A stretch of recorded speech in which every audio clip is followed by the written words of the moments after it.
ہم جس پیغمبر کے امتی ہیں اس پیغمبر کا نمونہ تو یہ تھا، اٹھاؤ صحیح البخاری، سورج کو گرہن لگ گیا، آپ سارا کچھ چھوڑ کے الصلاۃ جامعہ کا اعلان کرتے ہیں کہ لوگوں اللہ کی طرف سے ڈراوا ظاہر ہوا ہے، آ جاؤ نماز کے لیے مسجد میں۔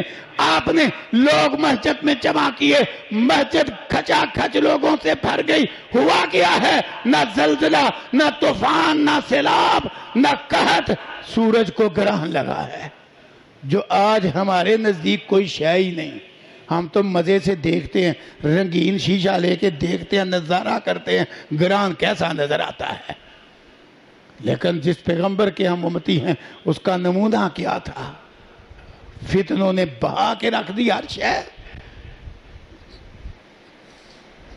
کسی صحابہ کہتے ہیں ہم بھی اپنے اپنے کام میں تھے، ہمیں گرہن نظر آیا تو ہم بھی رسول اللہ صلی اللہ علیہ وسلم کی طرف دوڑے کہ اسلام کی دور میں یہ پہلا واقعہ ہے، اللہ کے پیغمبر اس موقع پہ کیا کرتے ہیں؟ ہم دوڑے، مسجد کی طرف دوڑے تو کیا دیکھا؟ رسول اللہ صلی اللہ علیہ وسلم نے نماز کے لیے لوگ جمع کیے ہوئے ہیں، اور ایسی لمبی نماز پڑھائی انوکھی، اور کوئی نماز اس طریقے کی نہیں۔ قیام کیا، لمبا قیام، سورہ بقرہ پڑھ دی، آل عمران پڑھ دی، پھر جتنا لمبا قیام کیا اتنا لمبا رکوع کیا، رکوع کر کے پھر اس کے قریب قریب دوبارہ قیام شروع کر دیا، پھر تقریباً اتنا ہی قیام جتنا پہلے تھا، پھر دوسرا رکوع، اس طرح ایک رکعت میں 2 قیام 2 رکوع کر کے پھر 2 سجدے وہ بھی لمبے لمبے، اس طرح کی آپ نے 2 رکعت نماز پڑھائی۔ اتنی لمبی نماز تھی اور آپ پر ایسی رکت تاری تھی، لوگ بے ہوش ہو کے گرنے لگے، پانی کے ڈول بہائے جا رہے تھے۔ صحیح البخاری میں لکھا ہے۔ آج فتنوں کی بھرپار نے ایسی سنگ دلی، کساوت قلبی بے حسی پیدا کر دی۔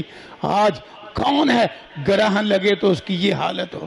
آپ نے اس طرح کی 2 رکعت نماز پڑھائی، پھر خطبہ دیا، لوگوں نے کہا تھا کیونکہ گرہن اس دن لگا جس دن آپ کا بیٹا ابراہیم فوت ہوا، لوگوں نے کہا ہاں آپ بڑے انسان ہیں، بڑے آدمی ہیں، آپ کے بیٹے کی وفات کے صدمے میں سورج کو گرہن لگ گیا ہے، لیکن اللہ نے جس کو حقیقی شان دی ہو اسے جھوٹے سہاروں کی کیا ضرورت ہے؟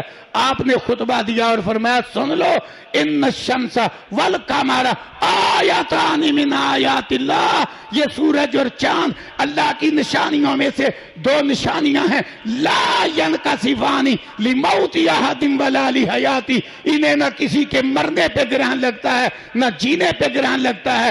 ان نشانیوں کے ذریعے اللہ اپنے بندوں کو ڈراتا ہے، جب یہ نشانیاں دیکھو اور لوگوں غلام آزاد کرو، صدقہ کرو، اللہ کا ذکر کرو، بکثرت استغفار کرو اور اس طرح کی نماز پڑھو۔ کیا ہے سورج کا گرہن؟ آج لوگ کچھ سمجھتے نہیں، لیکن رسول اللہ صلی اللہ علیہ وسلم نے یہ نمونہ پیش کیا۔ آپ کا یہ نمونہ پوری سیاستہ کیا، باقی کتب حدیث کے ذخیرے کے اندر بھی موجود ہے، اتنی وافر سندوں کے ساتھ۔